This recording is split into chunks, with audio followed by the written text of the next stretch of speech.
जय हिंद। आज से हम लोग ज्ञान बिंदु जीएस एकेडमी रोशन आनंद सर का ये प्यारा सा बुक बायोलॉजी को हम लोग कवर करेंगे। ये बुक जो है ये सभी एग्ज़ामों के लिए इम्पोर्टेंट है, चाहे आप जो भी एग्ज़ाम का तैयारी कर रहे हैं, रेलवे का आप तैयारी कर रहे हैं उसके लिए ये बुक काफ़ी कारगर है। बिहार कर्मचारी या एसएससी जो भी आप एग्ज़ाम की तैयारी कर रहे हैं, ये सभी एग्ज़ाम के लिए ये बुक काफ़ी हेल्पफुल होने वाला है। तो अगर ये बुक आप पहले पढ़ चुके हैं तो इसे रिवीजन के तौर पर इसको पढ़ सकते हैं। अगर पहली बार पढ़ रहे हैं तो ये हमारे चैनल के साथ बने रहिए, मैं इस बुक को पूरा कवर कराने वाले हैं। तो पहले इसमें थ्योरी और एमसीक्यू दोनों दिया हुआ है, तो पहले हम लोग थ्योरी को कवर करेंगे, इसके बाद दूसरे वीडियो में सेपरेट वीडियो लेके आएंगे एमसीक्यू के, तो एमसीक्यू उसमें कवर करेंगे। तो आइए हम लोग इसको शुरू करते हैं। तो पहला चैप्टर जो है ये कोशिका विज्ञान है। तो कोशिका विज्ञान ये थोड़ा लंबी चैप्टर है, तो इसमें थोड़ा सा टाइम लग सकता है। तो आइए हम लोग इसको शुरू करते हैं। कोशिका सभी जीवों अथवा जीवन की आधारभूत संरचना एवं क्रियात्मक इकाई है। कोशिका जीवद्रव्य से बनी संरचना होती है और इस जीवद्रव्य में कई कार्बनिक तथा अकार्बनिक यौगिक उपस्थित रहते हैं। आगे, सभी जीवों की कोशिका एक समान नहीं होती है। अलग अलग जीवों की कोशिका आकार, स्वरूप, संख्या में एक दूसरे से काफ़ी भिन्न होते हैं। संसार की सभी छोटी कोशिकाएं माइक्रोप्लाज्मा। संसार की सबसे छोटी कोशिका किसका होता है? कोलोसेप्टिन का। संसार की सबसे बड़ी कोशिका किसका होता है? वो शुतुरमुर्ग अंडे का। संसार की सबसे छोटी कोशिका मास्तविक के सेरिबलम का गैल्यूलल कोशिका होता है, गेन्युअल कोशिका होता है। मानव शरीर का सबसे बड़ी कोशिका अंडाणु है। मानव शरीर की सबसे लंबी कोशिका जो है ये न्यूरॉन है। आगे है, कोशिका का आकार एवं आकृति कैसी होगी यह कोशिका का कार्य पर निर्भर करता है। अर्थात अलग अलग कार्य करने वाले कोशिका का आकार एवं आकृति एक दूसरे से भिन्न होती है। आगे, कुछ कोशिका अपने आकार पल पल बदलती रहती है। अमीबा तथा मनुष्य का WBC कोशिका का आकार निश्चित नहीं रहते हैं, ये दोनों ही कोशिका अपना आकार बदलते रहते हैं। आगे, सभी जीव में कोशिका की संख्या भी एक समान नहीं होती है। कोशिका की संख्या के आधार पर जीवों के दो समूह में रखा गया है। तो एक है एक कोशिकीय और दूसरा जो है वो बहुकोशिकीय। एक कोशिकीय क्या होता है? जब जीवों की शरीर केवल एक ही कोशिका से निर्मित हैं, वह एक कोशिकीय जीव कहलाते हैं। ये जीव आँखों से दिखाई नहीं पड़ता है, इन्हें देखने हेतु सूक्ष्मदर्शी यंत्र की आवश्यकता पड़ती है। जैसे कि सूक्ष्म जीव जो हैं वो खुले आँखों से नहीं देख सकते हैं। आगे है दूसरा में जो है वो बहुकोशिकीय। इन जीवों का शरीर अनेक कोशिकाओं से मिलकर बना होता है।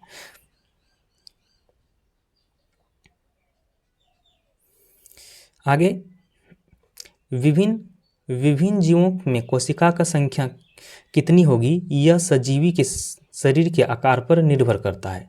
शरीर का आकार जितना बड़ा होगा उसमें कोशिका की संख्या उतनी ही अधिक होगा। अब है कोशिका का विकास क्रम।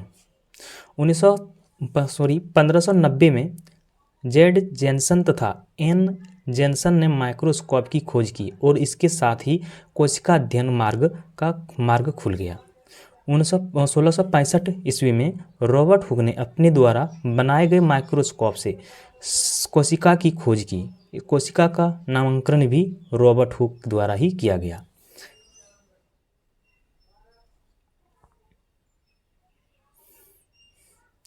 आगे, कोशिका लैटिन शब्द से बना है जिसका शाब्दिक अर्थ जो होता है वो छोटा कमरा है। रॉबर्ट हुक ने कोशिका की खोज कॉर्क यानी पेड़ की छाल के टुकड़े में किया था। रॉबर्ट हुक द्वारा खोजा गया कोशिका का मृत कोशिका था। 1683 ईस्वी में ल्यूएनहॉक द्वारा सर्वप्रथम जीवित कोशिका की खोज की गई। ल्यूएनहॉक ने पहले की तुलना में उन्नत माइक्रोस्कोप द्वारा जीवित कोशिका के रूप में जीवाणु प्रोटोजोआ RBC कोशिका को देखा। 1831 में रॉबर्ट ब्राउन ने कोशिका के मध्य एक गोल संरचना देखी जिसका नाम उन्होंने केंद्रक दिया। 1838 से 39 के बीच में जेबक, स्लाइडेन तथा स्वान ने कोशिका मतवाद प्रस्तुत की, जिसके बाद यह स्पष्ट हो पाया कि प्रत्येक जीव का शरीर कोशिका से निर्मित है। आगे स्लाइडेन तथा स्वान के द्वारा प्रस्तुत कोशिका मतवाद की प्रमुख बातें हैं प्रत्येक जीव का शरीर का एक अथवा अनेक कोशिकाओं से निर्मित होते हैं। प्रत्येक जीव की उत्पत्ति एक कोशिका से ही होती है। प्रत्येक कोशिका अपने आप में एक स्वाधीन इकाई है, परंतु सब कोशिका मिलकर काम करते हैं। परिणाम स्वरूप एक जीव का निर्माण होता है। आगे कोशिका की उत्पत्ति जिस भी प्रक्रिया से हो उसे क्रिया का केंद्रक मुख्य भूमिका अदा करता है। 1839 ईस्वी में पुरकिंजे ने कोशिका में पाए जाने वाले धरातल एवं दानेदार पदार्थ को जीवद्रव्य नाम दिया। 1846 में पुरकिंजे के बाद वॉन वॉल ने कोशिका में पाए जाने वाले जीवद्रव्य की खोज की। 1855 में रूडोल्फ विर्चॉफ ने यह पता लगाया कि नए कोशिका का निर्माण पहले मौजूद कोशिका का विभाजन के फलस्वरूप होता है। आगे 1861 में मैक्स शुल्ज ने कोशिका की जीवद्रव्य का एक पिंड बताया। उनका यह मत प्रोटोप्लाज्म थ्योरी कहलाए। 1831 में एम ऑल तथा ई रस्का ने इलेक्ट्रॉन माइक्रोस्कोप का आविष्कार किया। इसके बाद कोशिका के क्षेत्र में काफ़ी तीव्र गति से अनुसंधान होने लगा। अब है कोशिका की संरचना। कोशिका के मनुष्य रूप से दो हिस्सों में बांटा जा सकता है। एक कोशिका झिल्ली, पेड़ों में कोशिका झिल्ली के आंतरिक कोशिका भित्ति भी और एक जो होता है वो जीवद्रव्य होते हैं। एक कोशिका झिल्ली और एक जीवद्रव्य के रूप में बांटा जा सकता है।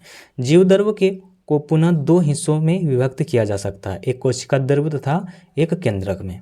कोशिका द्रव्य में ढेर सारी रचनाएं पाई जाती है। कोशिका द्रव्य में बहुत सी रचनाएं पाई जाती है जो दो प्रकार के होते हैं। एक जीवद्रव्य रचनाएं, इसके अंतर्गत जीवित रचनाएं आते हैं जिनमें बढ़ने तथा विभाजन करने की क्षमता होती है। ये रचना इस प्रकार से हैं। ये है सेंट्रोसोम, अंतर्द्रव्य जालिका, राइबोसोम, माइटोकॉन्ड्रिया, लवक, ग्लाइकोकाय और लाइसोसोम, इस प्रकार से है। और दूसरा में है माइटोप्लाज्म में ये निर्जीव रचनाएं हैं जिनमें न तो बढ़ने की क्षमता होती है और न ही विभाजन करने की। मेटाप्लास्ट के अंतर्गत रसधानी, वसा, कण, प्रोटीन, ग्लाइकोजन, पित्त इत्यादि आते हैं। अब है कोशिका झिल्ली। प्रत्येक कोशिका के चारों ओर बहुत ही पतली, जीवित, मुलायम तथा लचीले झिल्ली होते हैं जो कोशिका झिल्ली कहलाते हैं। ये लगभग 75 एंगस्ट्रॉम मोटा होता है। कोशिका झिल्ली कोशिका को दूसरी कोशिका तथा बाहरी वातावरण से अलग करती है। कोशिका झिल्ली अर्धपरागमय या रचनात्मक परागमय होते हैं क्योंकि यह झिल्ली से होकर कुछ ही पदार्थ कोशिका के अंदर बाहर आ जा सकते हैं, सभी पदार्थ नहीं। कोशिका झिल्ली लिपिड और प्रोटीन की बनी होती है। इस झिल्ली में दो परत प्रोटीन की तथा इनके बीच एक परत वसा की होती है। कोशिका झिल्ली के संबंध में तरल मोजाइक मॉडल सिंगर तथा निकोलसन ने दिया था। आगे कोशिका झिल्ली का प्रमुख कार्य है, इस प्रकार से हैं। यह कोशिका को निश्चित आकार यानी कि आकृति देता है तथा कोशिका के भीतर संरचनाओं को भीतर आघात से बचाता है। यह कोशिका के अंदर जाने तथा बाहर आने वाले पदार्थ पर नियंत्रण रखता है। एक कोशिकीय जीव में कोशिका झिल्ली द्वारा ही सिलिया, फ्लैजिला तथा कूटपाद का निर्माण होता है। कोशिका द्वारा होने वाले परासरण तथा विसरण की क्रिया कोशिका झिल्ली द्वारा ही संपन्न होता है। अब है कोशिका भित्ति। पौधों तथा कवक में कोशिका झिल्ली के बाहर एक और परत होता है जो कोशिका भित्ति कहलाते हैं। कोशिका भित्ति कोशिका झिल्ली की तरह न तो जीवित झिल्ली है और न ही अर्धपरागमय। कोशिका भित्ति 3 परतों का बना एक मोटी भित्ति है। पौधों की कोशिकाई भित्ति सेल्यूलोज तथा हेमीसेल्यूलोज की बनी होती है तथा कवकों की कोशिका भित्ति काइटिन तथा हेमीसेल्यूलोज की बनी होती है। अब है कोशिका भित्ति के प्रमुख कार्य। यह भित्ति कोशिका की रक्षात्मक परत है जो कोशिका को निश्चित आकार, मजबूती तथा सुरक्षा प्रदान करती है। यह कोशिका को सूखने से बचाता है एवं विभिन्न कोशिकाओं को जोड़ने का कार्य करता है। कोशिका भित्ति एक निश्चित संरचना है जो परागमय होते हैं और यह कोशिका झिल्ली को भी सुरक्षा देता है। आगे है जीवद्रव्य का वह भाग जो अब है कोशिका द्रव्य। जीवद्रव्य का वह भाग जो केंद्रक तथा कोशिका झिल्ली के मध्य होता है उसे ही कोशिका द्रव्य कहा जाता है। कोशिका द्रव्य रंगहीन अर्धपरागमय तथा अर्धतल पदार्थ है। यह एक प्रकार का कोलाइड है जिसमें 80% तक जल होता है। जल के अलावा जीवद्रव्य में लगभग 30 तत्व पाए जाते हैं जिसमें ऑक्सीजन, कार्बन, हाइड्रोजन, नाइट्रोजन मुख्य होते हैं। कोशिका द्रव्य में कई जीवित तथा कार्य करने वाले रचनाएं मौजूद रहती है जिसे कोशिका अंगक कहते हैं। अब है अंतर्द्रव्य जालिका। यह महीन नालिकाओं का एक जाल जैसी संरचना के रूप में कोशिका द्रव्य पाई जाती है। यह संरचना कहीं कहीं पर कोशिका झिल्ली से मिली होती है तो कहीं कहीं पर केंद्रक झिल्ली से मिली होती है। आगे है यह संरचना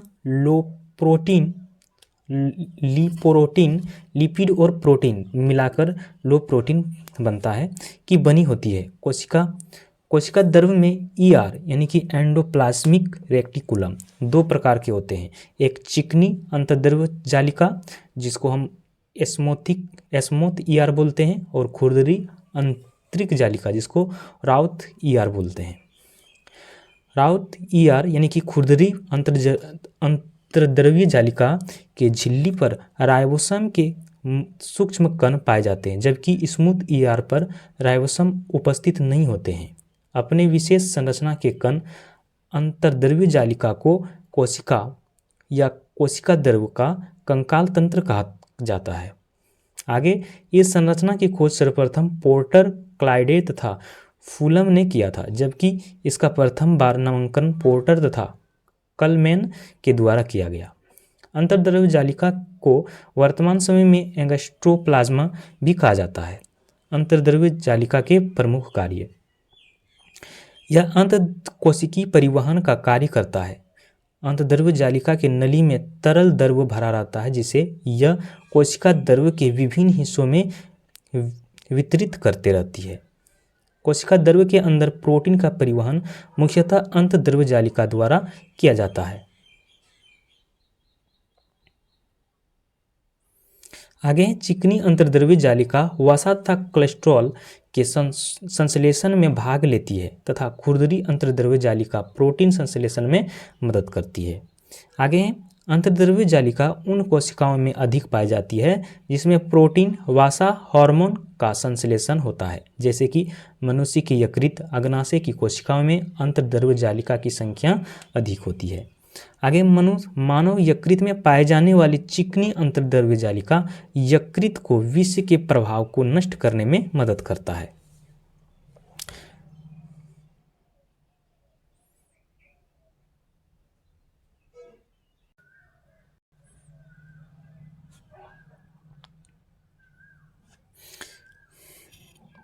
अब है राइबोसोम। राइबोसोम एक दानेदार रचना है जो अंतर्द्रव्य जालिका के ऊपर या अकेले एक गुच्छे के रूप में कोशिका द्रव्य में बिखरे रहते हैं। यह झिल्ली विहीन तथा सबसे छोटी कोशिका अंगक है। कोशिका द्रव्य में जो राइबोसोम गुच्छों के रूप में पाए जाते हैं उसे पॉलीराइबोसोम या पॉलीसोम कहते हैं। पॉलीसोम में सभी राइबोसोम मेसेंजर RNA के धागे समान रचना से बांधे होते हैं। राइबोसोम प्रोटीन तथा आरएनए से मिलकर बना होता है। राइबोसोम दो प्रकार के होते हैं, एक 70S तथा 80S। राइबोसोम 70S राइबोसोम के दो या सब यूनिट होते हैं, एक 30S तथा एक 50S। ठीक इसी प्रकार 80S राइबोसोम के भी दो सब यूनिट होते हैं, एक 70S तथा 60S।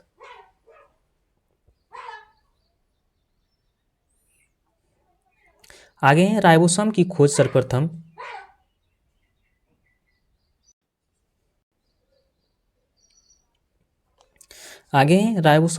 सर्वप्रथम रिबॉन्सन तथा ब्राउन ने पादप कोशिका में किया था। जंतु कोशिका में राइबोसोम की खोज G.E. पोलार्डे द्वारा किया गया था। राइबोसोम का निर्माण रॉबर्ट के द्वारा किया गया। राइबोसोम का कार्य। अब है राइबोसोम का कार्य।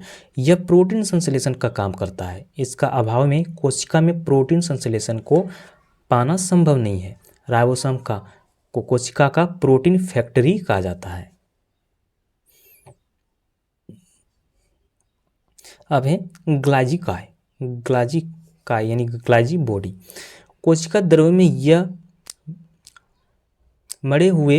मुड़े हुए छड़ गुच्छे के समान दिखाई पड़ते हैं। पादप कोशिका की ग्लाइजिकाय मुड़े हुए छड़ की रचना बनाकर बिखरे रहते हैं, जिसे डेक्टोयोसम कहा जाता है। डाल्टन तथा फेलिक्स नामक वैज्ञानिक ने पूरे ग्लाइजिकाय के संरचना को 3 भागों में बांटा। एक है सिस्टर्नी, छोटे ड्यूबलियस तथा वेसिकल्स तथा बड़ी राजधानी। आगे है सर्वप्रथम इसकी खोज मैक्लीग्लाजी ने की थी। मैक्लीग्लाजी इटली के न्यूरोलॉजिस्ट डॉक्टर थे। इन्होंने इस संरचना की खोज तंत्रिका कोशिका में की थी। कैमिलोग्लाजी ने इस संरचना का नाम आंतरिक जालिका वक्र उपकरण रखा था, परंतु बाद के समय इसका नाम ग्लाजिकाय पड़ गया। ग्लाजिकाय का मुख्य कार्य यह अंगक carbohydrate, lipid, protein, nucleic acid जैसे पदार्थों को पैकेजिंग, संग्रह तथा श्रवण करता है। यह कोशिका का मुख्य सेरेक्शन ऑर्गेनल्स यानी श्रवण अंगक हैं। यह लाइसोसोम जैसे महत्वपूर्ण कोशिका अंगक के निर्माण में मदद करते हैं। कोशिका के अंदर ग्लाइकोप्रोटीन तथा ग्लाइकोप्रोटीन का निर्माण ग्लाजिकाय में होता है। आगे है लाइसोसोम। यह कोशिका द्रव्य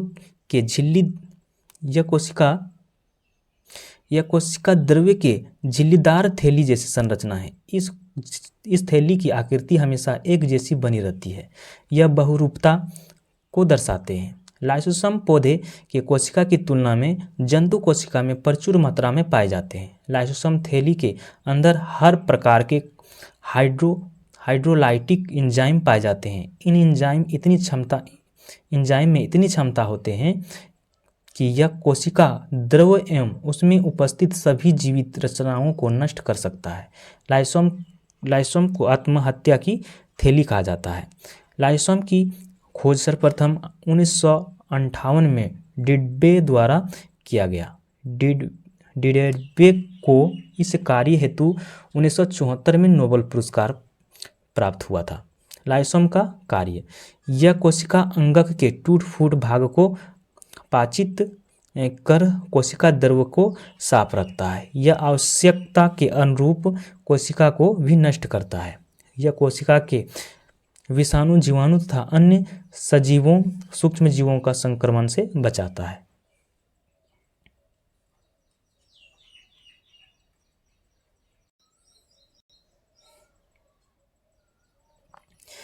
अब है माइटोकॉन्ड्रिया की आकृति बहुत ही ज़्यादा परिवर्तनशील है। जंतु कोशिका का यह सबसे बड़ा कोशिकांग है।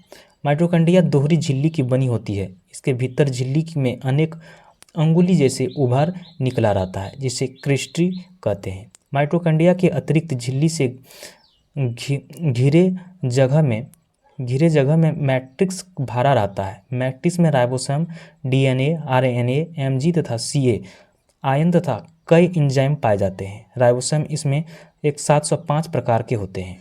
माइटोकॉन्ड्रिया की संख्या पौधों की कोशिका में कम तथा जंतु की कोशिका में काफ़ी ज़्यादा होती है। माइटोकॉन्ड्रिया की खोज रिचर्ड अल्टमान ने किया था और इसका नाम बायोब्लास्ट रखा। वेंटा ने इसका नाम माइटोकॉन्ड्रिया रखा। माइटोकॉन्ड्रिया के कार्य: कोशिका श्वसन की प्रक्रिया यही संपन्न होती है तथा श्वसन के दौरान निर्मित एटीपी माइटोकॉन्ड्रिया में ही जमा रहता है।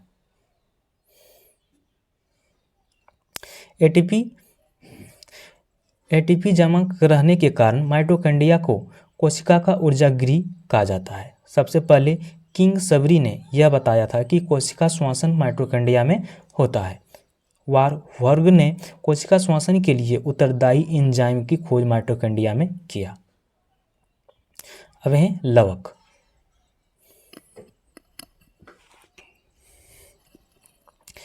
लवक केवल पौधे के कोशिका में पाए जाते हैं। यह कोशिका में पाए जाने वाले सभी कोशिकांगों का में बड़ा होते हैं। लवक में खास वर्णक पाए जाते हैं। वर्णकों के आधार पर लवक 3 प्रकार के होते हैं: एक हरित लवक, वर्णी लवक तथा अवर्णी लवक।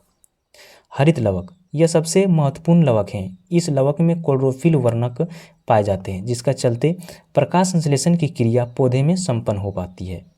हरित लवक मुख्यतः हरी पत्तियों के मेसोफिल कोशिका में पाए जाते हैं। सभी कोशिका के हरित लवक प्रकाश सूक्ष्मदर्शी से देखने पर समान नहीं दिखाई पड़ते हैं। एक कोशिका में 1 से लेकर 80 तक हरित लवक हो सकते हैं, जिसका व्यास 4 से 10 माइक्रोन तथा मोटाई 3 से 4 माइक्रोमीटर तक होती है। हरित लवक का जब प्रकाश सूक्ष्मदर्शी द्वारा अध्ययन हुआ तो इसका संरचना कुछ इस प्रकार से निर्धारित हुई। हरित लवक दोहरी चिकनी झिल्ली से घिरी होती है। यह दोहरी झिल्ली पराग में होते हैं तथा प्रोटीन से बनी होती है। दोहरी झिल्ली से घिरी हुआ धरातलयुक्त गुहा एस्ट्रोमा जिसको कहते हैं, एस्ट्रोमा में महीन झिल्लीदार संरचना को एस्ट्रोमल नेमल्स कहते हैं। एस्ट्रोमल नेमल्स के बीच बीच चपटी एवं वृत्ताकार थैली एक समूह में व्यवस्थित रहते हैं, जिसे थाइलोइड कहते हैं।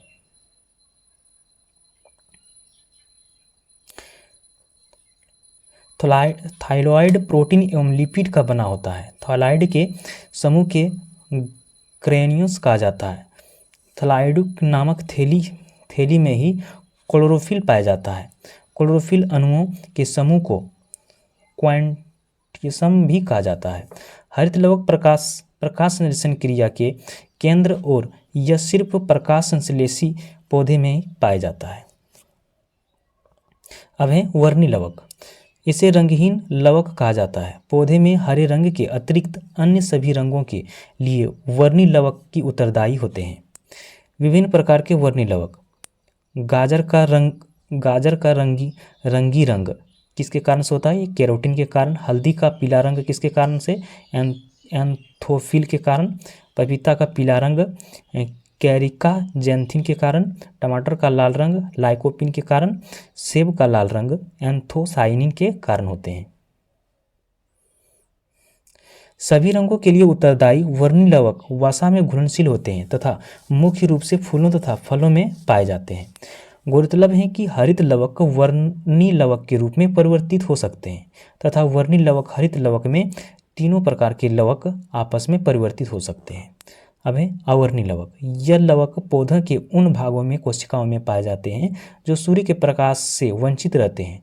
जड़, भूमिगत तना, आलू, प्याज एवं यह लवक मुख्य रूप से पाया जाता है। यह लवक विभिन्न प्रकार के पोषक पदार्थों का संग्रह करती है। यह लवक कई प्रकार के होते हैं। एक स्टार्च संग्रह करने वाला, प्रोटीन को संग्रह करने वाला, वसा संग्रह करने वाला। इसका विभिन्न नाम जो है एम्यूलोप्लास्ट, प्रोटीनोप्लास्ट, एलियोरोप्लास्ट, एलियोओप्लास्ट जो है इसका विभिन्न नाम है।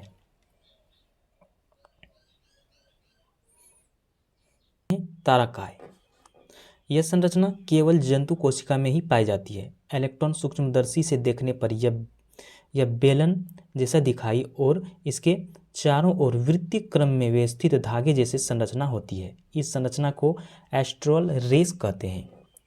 प्रत्येक सेंट्रोसोम के अंदर एक या दो कण जैसी संरचना पाई जाती है, जिसे सेंट्रोइड कहते हैं। सेंट्रोसोम का नामकरण टी बोवरी के द्वारा किया गया। सेंट्रोसम जंतु कोशिका विभाजन में मदद करता है। अब है रसधानियाँ। रसधानी कोशिका का निर्जीव रचना है। रसधानी मुख्य रूप से पौधे की कोशिका में पाई जाती है। जंतु कोशिका में काफ़ी छोटी आकार की रसधानी पाई जाती है या नहीं भी पाई जाती है। रसधानी थैली समान आकृति है जो चारों ओर झिल्ली द्वारा घिरी रहती है, जिसे झिल्ली का टोनोप्लास्ट कहते हैं। टोनोप्लास्ट एक अर्धपरागमय झिल्ली है। पौधे की रसधानी में कोशिका रस भरा रहता है। कोशिका रस पौधे की कोशिका में जीवद्रव्य का निर्माण करता है। आगे है रसधानी जंतु कोशिका में जल संतुलन बनाए रखने का कार्य करता है। कुछ कोशिकाएं जीव जैसे प्रोटोजोआ की रसधानी संकुचनशील होते हैं और यह रसधानी शरीर से अपशिष्ट तरल पदार्थ का संग्रह कर बाहर निकालने में मदद करती है। आगे है कोशिका द्रव्य में पाए जाने वाले को कुछ नवीन संरचनाओं का पता जीव वैज्ञानिक ने लगाया है, जो इस प्रकार है।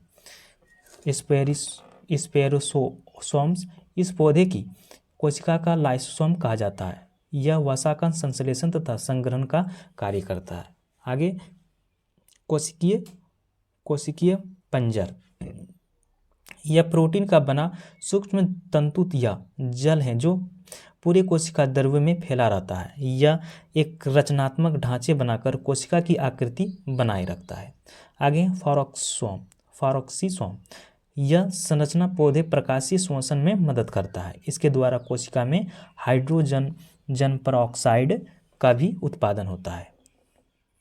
आगे माइक्रोट्यूबल्स, यह छोटी छोटी नलिकाएं संरचना है जो पूरे कोशिका द्रव्य में फैली रहती है। यह संरचना कोशिका की गति करने में सहायक होते हैं। अब है केंद्रक, जिसको न्यूक्लियस कहते हैं। सभी जीव कोशिका के कोशिका द्रव्य के मध्य में गोलाकार तथा अंडाकार आकृति होते हैं, जिसे केंद्रक कहते हैं। केंद्रक गोलाकार या अंडाकार आकृति के अलावा वृक्क आकृति जैसे घोड़े के पैर आकृति जैसे भी हो सकती है। कुछ जीवित कोशिका में केंद्रक नहीं पाए जाते हैं। कुछ कोशिका में 2 केंद्रक भी पाए जाते हैं, जबकि कुछ में ऐसे भी कोशिका हैं जिनमें कई केंद्रक पाए जाते हैं।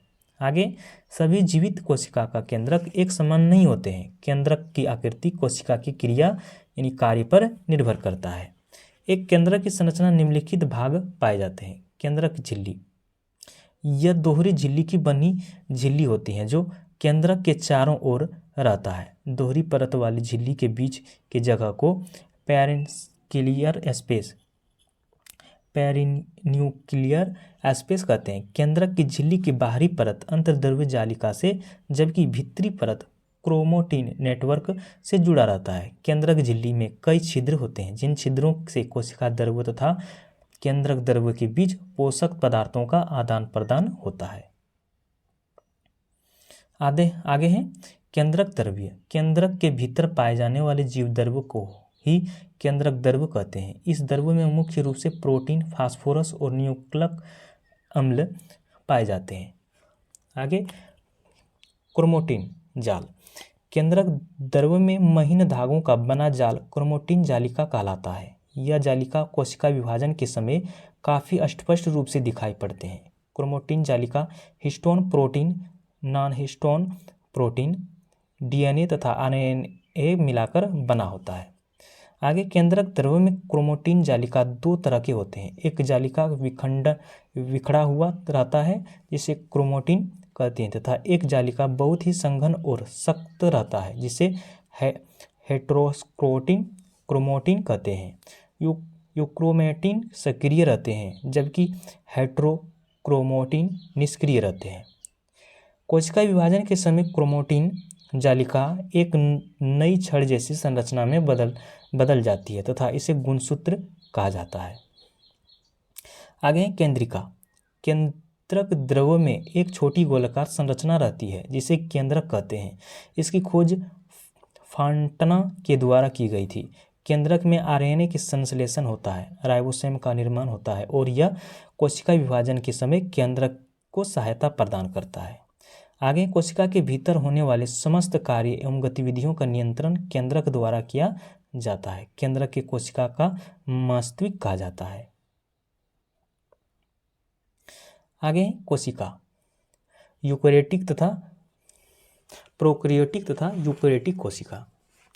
जब तक कोशिका के बारे में जितनी जानकारी हम लोग अब तक कोशिका के बारे में जितनी जानकारी हम लोग प्राप्त किए वे विकसित कोशिका हैं। विकसित कोशिका की यूकेरियोटिक कोशिकाएं जो सभी पौधे तथा जंतु में पाए जाते हैं। पृथ्वी पर जीव पहली बार अवतरित हुए उनकी कोशिका यूकेरियोटिक की तरह ही नहीं थे।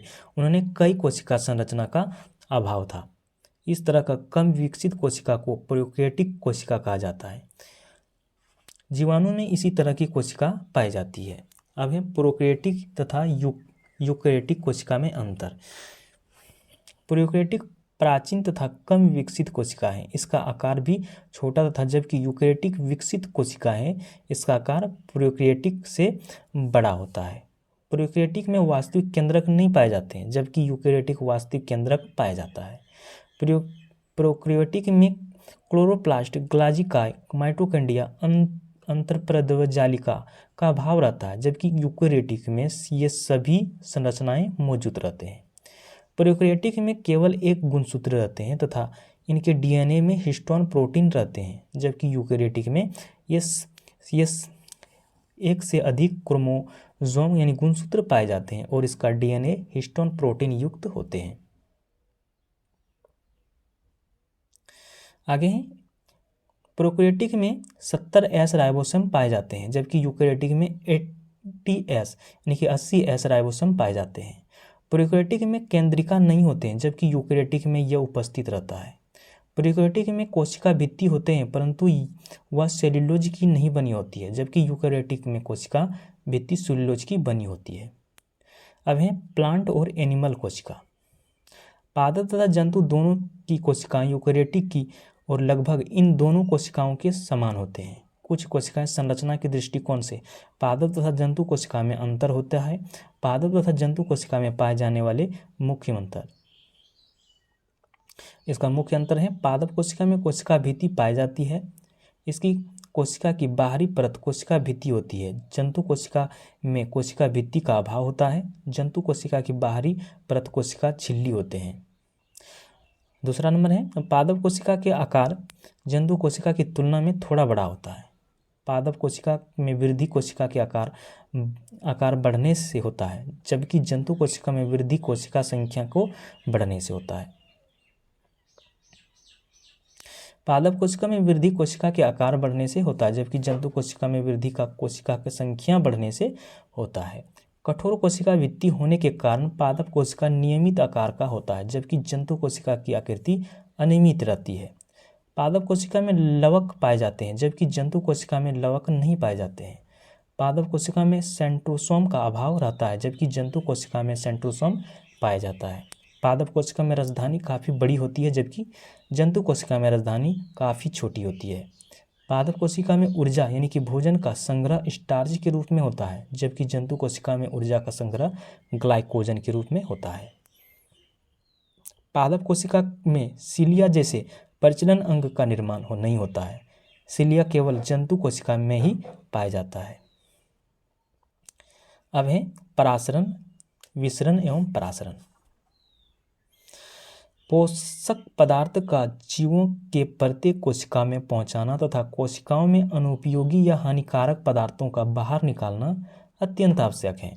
यह कार्य हेतु सजीवों में परिवहन तंत्र बने होते हैं। पदार्थ का परिवहन में विसरण तथा परासरण की भूमिका काफ़ी महत्वपूर्ण होते हैं। विसरण तथा परासरण के द्वारा बिना ऊर्जा खर्च किए परिवहन का कार्य संपन्न होती है।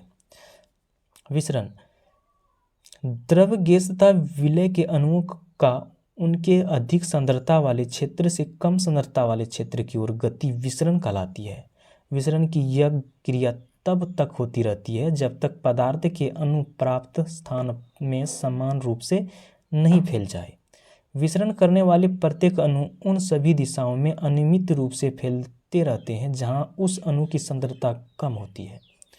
प्रत्येक पदार्थ का विसरण उसी तंत्र में होने वाले अन्य पदार्थों का विसरण पर निर्भर नहीं करता, अर्थात एक पदार्थ का विसरण दूसरे पदार्थ से स्वतंत्र होता है। अब विसरण का उदाहरण। विसरण द्वारा गैसों को यानी कि O2 तथा CO2 का आदान प्रदान कोशिका तथा बाहरी वातावरण के बीच होता है। पौधों में वाष्पोत्सर्जन में विसरण द्वारा जल वाष्प बाहर निकलते हैं। विभिन्न पोषक पदार्थों का बाहर वातावरण से कोशिका विसरण द्वारा ही ग्रहण करता है। इत्र के शीशी कमरे में खोलने पर इसकी सुगंध विसरण द्वारा ही पूरे कमरे में फैलती है। स्वच्छ जल से भरे बर्तन में इंक डालने पर इंक जल के संपूर्ण भाग में समान रूप से फैल जाता है। यह विसरण द्वारा ही होता है। विसरण की क्रिया धीमी गति से होती है तथा इसके लिए कोशिका का जीवित होना जरूरी है। विसरण द्वारा स्थानांतरण एक कोशिका द्वारा दूसरी कोशिका या कम दूरी तक होता है। विसरण के दर पदार्थों के आकार पर निर्भर करता है। छोटे आकार के पदार्थ का विसरण तेज गति से होता है और बड़े आकार का धीमी गति से। अब है परासरण। परासरण की प्रक्रिया में जल विलायक के अणु अर्धपराग में झिल्ली के द्वारा जल के अधिक सांद्र वाले क्षेत्र से जल के कम सांद्र वाले क्षेत्र की ओर गमन करता है। परासरण की प्रक्रिया बना अर्धपराग में झिल्ली के संभव नहीं है। परासरण द्वारा जल अर्धपराग में झिल्ली से होकर तब तक गमन करते रहते हैं जब तक अर्धपराग में झिल्ली के दोनों तरफ जल की मात्रा संतुलित न हो जाए। अब है परासरण दाब। परासरण दाब विलयन उत्पन्न वह दाब है जो अर्धपराग में झिल्ली से होने वाले जल या विलायक के गमन को रोक देते हैं। परासरण दाब विलयन में उपस्थित विलय के अणुओं का सीधी समानुपाती होते हैं।